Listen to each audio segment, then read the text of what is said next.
Ministrja e Brendshme të jap llogari për dhunën policore ndaj qytetarëve të pafajshëm nga policia e drejtuar nga një krye kriminal si Ilir Proda, një ushtar i Suel Çelës dhe klanit të Troplineve. Kjo është një kërkesë procedurale që ju do duhet ta hidhni në votim. Do duhet jap shpjegim për përdorimin e lëndëve të skaduara, që dhe sot që flasim kemi probleme me frymarrjen për shkak një akti kriminal të policisë drejtuar nga zonja, edhe pse kanë thënë merru me zjarr fikset se Ilir Proda është mbi ty sa i takon policisë, është krimi organizuar mbi të. Dua të jem e qartë kur them që policia e shtetit nuk ushtroi dhunë ndaj protestuesve. Ajo që ndodhi ishte që policia u përball me dhunë. Gjatë tubimit të thirrur nga opozita, punojësit e policisë shtetit, dhe për këtë jemi dëshmitar të gjithë, u sulmuan me molotov, me lëndë piroteknike dhe sende të forta në zemër të kryeqytetit para institucioneve publike të rëndësishme. Dhe si pasojë e këtyre akteve, pati dhe lëndim, 11 punonjës policie u lënduan dhe u trajtuan pranë strukturave spitalore.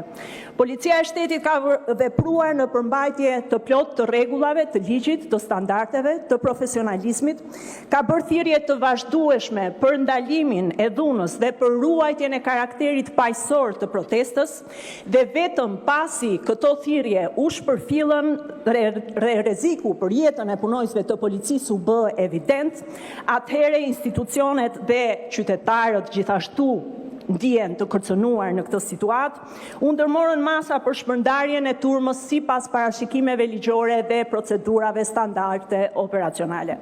Akuzat se policia ka përdorur forcë të tepruar apo mjete përtej nevojës janë të pavërteta dhe të pabazuara.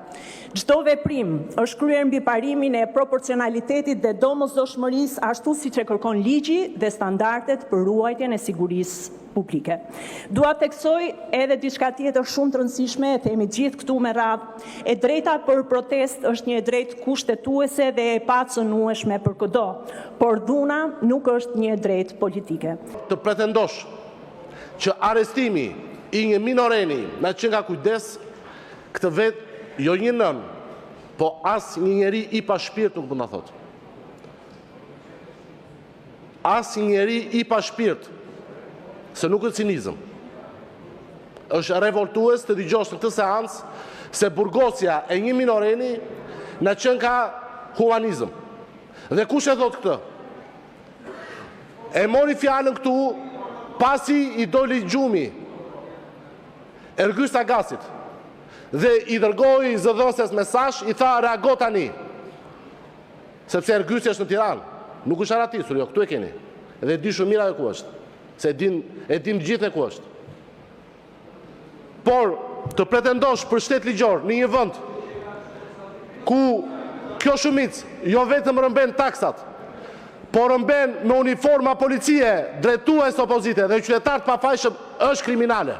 Policia e shtetit meriton respekt për detyrën që ka bërë për të mbrojtur institucionet.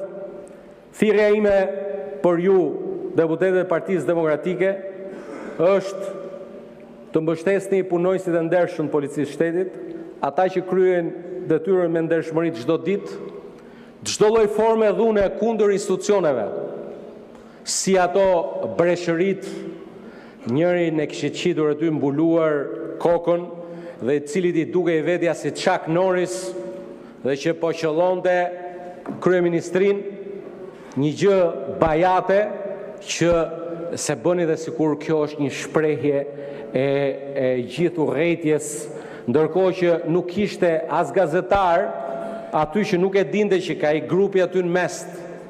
Ishin ca fytyrë mbuluar, lapanjos, të cilët kishin marrë urdhrat për të goditur institucionet.